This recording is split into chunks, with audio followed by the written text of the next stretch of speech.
There have been injuries to both of these squads, specifically at the running back position. That's also affected the kick returners. Desmond Anderson is back. He'll be the starting running back as well, and he'll take this one from the goal line. And he's got a little bit of space, but can't break it past the 20-yard line. A 21-yard return. I guarantee they're going to come back with something. Second, third down of this opening drive for Middle Tennessee. Stockstill just got rid of it, and a great play by Corey Tyndall to get the hand in there and knock it away. It'll bring up fourth down. They can catch these guys off guard. They need a yard, and it doesn't look like they got it. Ricardo Williams was able to wrap him up behind the line of scrimmage and not let him go. Better pass protectors get better in your sets, but those guys were brought in here to run. 3rd and 1. He put the ball on the ground, and it falls right in the hands of Devontre Tyler. Marshall football as it was coughed up by Desmond Anderson. The middle linebacker, Devontre Tyler. We're going to see just right here, looks like Steve Dillon with his big left paw comes out. A lot of those times you don't realize you're going to make a play. You're just trying to do something, be disruptive. He's getting blocked, getting pushed out of the play, but has the wherewithal. We saw Remy Watson. We're seeing Hyleik Foster, who's just becoming a running back this year, and in the middle of this season by necessity. And he gets forward. Another first down picked up. It's evident when he gets the ball in his hands that he knows how to run the football very comfortable. Litton able to get away from the rusher and then deliver a deep ball downfield. DeAndre Reeves. And while Reeves made the catch, the play was made by the quarterback, Litton, getting away from the pressure. Slides around the pocket, buys some extra time, eyes downfield. Those are the things that you just can't teach, and he has those intangibles. 33-yard play gets him to the 35, and look at this. Justin Hunt is down to the 5-yard line. Those guys are big run stuffers up the middle. Rolling out is Litton. Wide open in the end zone is Emmanuel Byrd. Touchdown, Marshall.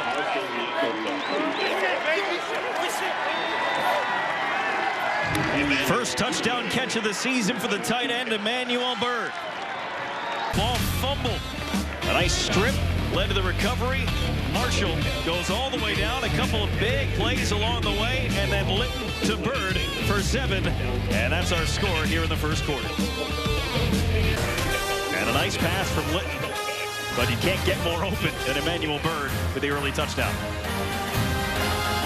And boy, did that change the offense, especially when they had Rakeem Cato and that big, powerful back. This time they've got Remy Watson wearing Devin Johnson's number 47, getting all the way to the 40-yard line of Middle Tennessee, a 23-yard scamper.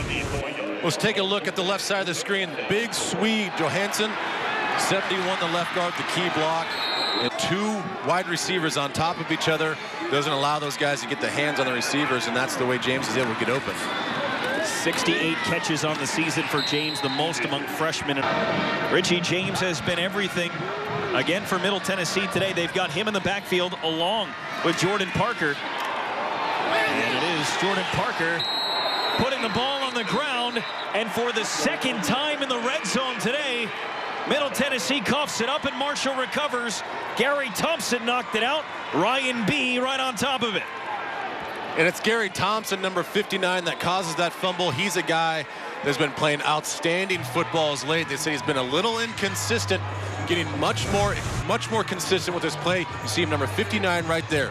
Great job of lowering the center of gravity, getting his helmet right on that football. Now that's 2 opportunities that Middle Tennessee has had to get into the red zone, and that's 2 more fumbles, and Marshall's recovered.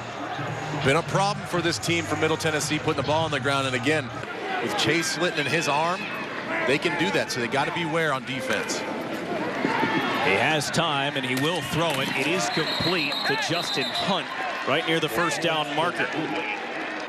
And we're starting to see that Rakeem Cato type of offense from Marshall with Chase Litton. And Hyleik Foster to the right side. And he's out to the 28, maybe the 29-yard line. Last week against Charlotte, this Marshall team put up 630 yards of offense. Those are the Rakeem Cato type numbers that we're so used to seeing. Yeah, absolutely. And they're getting this running game going is very key for this offense. It really takes a lot of pressure off of Litton. You see Michael Selby right there, the center, with a huge block right there. You're going to see him pull a lot of times because he's so athletic. Got outside on the edge, cut down the defender. Big play for the offensive line. And a pitch on what would have been a tackle for loss, and Litton dives. They're going to mark him a yard shy. Are you kidding me? That's got to drive Rick Stockstill crazy. Litton, he's got Reeves. He's got a first down. Please get that again for 3 consecutive years, but he's a player, man. But very experienced, knows his defense very well. You can see the instincts that he has. Litton, complete right near the sidelines. Again, it's DeAndre Reeves and a first down. That same formation on the other side. Remember, Brent Stockstill is a left-handed quarterback, so that's his side. And as he steps up looking for something, will take a hit instead. He was met hard by DJ Hunter. All-Conference USA honorable mention last year, 2012 Conference USA all-freshman team. And it's the 2 fumbles in the red zone that really has kept this whole thing together, but it should be 21-7 right now. Stockstill with time. He got buried from behind. He didn't feel Gary Thompson coming, and it cost him 7 yards. Well, Gary Thompson again with another huge play. You'll see him right here, just come around the edge. The front side of the left-handed quarterback beating Darius Johnson, who's an awfully good left tackle. Gary Thompson using that, believe it or not, a 10-5 100-meter guy. And a first down for Stockstill out of the shotgun. And they'll get it back in the hands of Austin Grammer. He's their backup quarterback. Underthrown and intercepted. And Tavis Rowe getting a block, and he's going to take it out of the end zone. And Tavis Rowe spun down at the 15-yard line. Shane Tucker made the tackle. But when you have your 2 quarterbacks on the field at the same time, you maybe expect a better throw from Austin Grammer. Oh, why in this situation would you want to do this? Keep your eyes down here. Again, classic set, stacking the receivers against man coverage. Austin Grammer up on the top of the screen. A reverse pass with your backup quarterback. The coverage is there. The safety is rolling over the top. As a quarterback, as he takes a shot, should never throw that football. I understand he's trying to make a big play, but that's a situation where one of those guys that stands up. These defensive ends stand up to give themselves an opportunity to make some adjustments with their feet. How about the adjustments by Devontae Allen, turning on the Jets and catching up to that football that was lofted out there by Chase Litton. Well, and that's the pass and the play we expect to see out of Litton and Devontae Allen. Haven't really connected on the big plays so far this game. They come out this second half, want to take a shot, and they connect finally on a deep ball. 47 of the defense. That penalty is declined. The result of the play is a first down. With some opponents or some teams like Hawaii, Kansas, and UCF. Stockstill rolling out. Pass is complete, but he'll be shy of the first down. Richie James taken down by Corey Tyndall. First fourth down of the second half, and he goes for it on 4th and 2. They bring everybody, and they don't get it. A 2-yard loss. Ryan B. Boy, has he become a big-time player for the Thundering Herd. Near the end of that first half. On the sideline, again a high snap, and he gets it into the hands of Foster, who breaks a tackle and gets a first down. Got through Chris Hale and picked up 7 yards. But the season had actually started a week later this year, so almost every team across the country lost 1 bye week, and most teams were left with just a single off week through the season. I mentioned Middle Tennessee, they went 8 straight weeks to start, had their bye week last week, and haven't played since October 24th. Marshall not only has played 10 straight weeks, they have to play again next week. Their bye week is actually the last possible bye week of the season, as Foster spun down, but a flag comes in, and maybe a face mask here. 4 receivers, 3 at the bottom of the screen. Litton steps up, needs to throw, has a man, it's complete, and a first down. Deontay McManus was the guy right at the sticks. First catch for McManus, 7th different receiver to haul in a pass for the Herd. Litton Goes to the sideline. Put a good zip on that ball to DeAndre Reeves. A couple of throws back. Stepping on that left foot. But take a look at his left foot. He's able to plant that foot and drive like you're supposed to. So it might be a little banged up, but he's... They hand it off to Desmond Anderson while they put Richie James in motion. No gain on the play. Jarquez Samuel with the stop at nose tackle. But they want to win a bowl game. That's their goal that they still have left. They believe they can do it. 3 wins away from getting bowl eligible. A conference that has 8 bowl tie-ins. DeAndre Reeves has some green in front of him.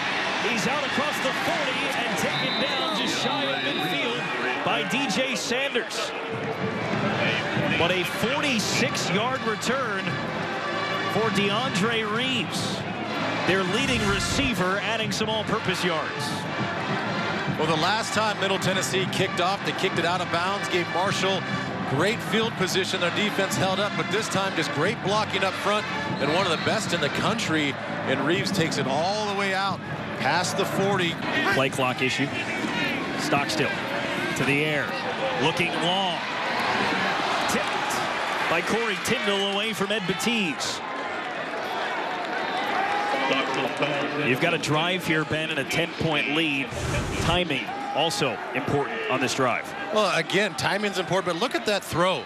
That really should have been caught again. I mean, we talk about the ease at which Brent's... Who had been money all season until last week.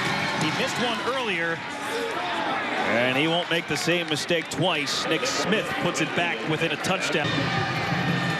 A little clarification, the penalty was on Middle Tennessee, despite the fact they announced it against the offense there after the field goal. So on the kickoff, it is Ed Batiz, and he can't dance out of a tackle. He is the real deal. He will be a Sunday type of player. There's a lot of experts out there right now in the college football draft that have him rated as the #4 overall running back in the country. 2nd and 6 here, and a bullet right in the belly of Devontae Allen. And a first down for the Thundering Herd after a 7-yard completion. Yeah, they had a 13-3 lead on Vanderbilt with 7 minutes left and couldn't finish it. And they missed a 43-yard field goal as time expired against Illinois that would have won them the game. First down after an 11-yard catch from Deontay McManus. Marshall ran a much faster tempo last week against Charlotte than they had in previous games as the pass is complete to McManus again. And you would think with a true freshman quarterback, the last time Middle Tennessee put up 500-plus yards was against Marshall 2 years ago. Ed Batiz trying to make a play, and he's lucky he didn't keep it alive for Marshall's defense. And Tavis Rowe had a chance after Taj Letman broke up the play. And to me, that's another questionable call this time for Middle Tennessee. You've got the lead. You've been running the football well. You've been running the screen game very well. It's not a do-or-die situation where you take a shot like that. And Stockstill on 3rd and 8 will loft it out there and hope for his guy to make a play. And Richie James wants the flag, and there's none thrown. And Tavis Rowe with the defensive stop. Well, again, I don't understand why they take a shot on 2nd down. Now you're 3rd and long. You take another shot with your 5'9" slot receiver down the field. You're not giving much up with Rowe, who's only 5'11", but at the same time, your receivers, you have to make plays when the ball's thrown to you. Here comes T.T. Barber. They hand the ball off, and Davis went right where Barber came from. He's at the 40-yard line of the Middle Tennessee State University Blue Raiders. Well, they bring an edge blitz by T.T. Barber on the right side. And this has been a problem for Middle Tennessee. They get late in these ball games, and it's missed tackle after missed. And he'll come off the field. Stephen Rhodes. Blip to the far sideline, and it is caught. Deontay McManus with a nice grab right at the sticks, and it is a first down for Marshall. So far we've been watching that left ankle of Chase Slitton as he got rolled up on earlier in the football game. Doesn't look... 50% on 3rd down today. Blip over the middle, What a grab on the fingertips by Deontay McManus. First down, a 10-yard gain. How about this? When the game's on the line, it's not Devontae Allen or DeAndre Reeves. They go after Deontay McManus. Approaching the final minute. Lit to the end zone. Touchdown, Ryan Juracek.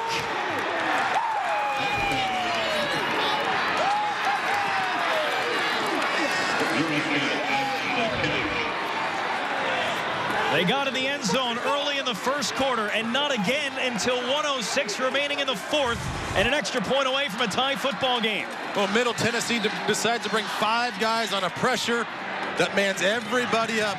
And T.T. Barber, who said, again, it's going to be at the top of the screen. You're going to see 5 guys on the pressure. Good pocket, good clean pocket. And Chase Litton throws it exactly where he needs to on the mismatch with the undersized linebacker and the 6'3" tight end, Ryan Juracek. So athletic, so important, with the biggest catch of his young career so far. Middle Tennessee just 49 points here in the fourth quarter. 49 yards, and the pass batted down. Evan McKelvey with a big play. Set up this epic conclusion, which has 24 seconds left for Marshall. Chase Litton steps up and fires down the middle of the field, and now they got to go.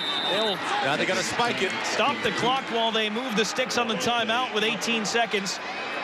But they'll get up and clock it here after a 21-yard strike. 3rd and 4.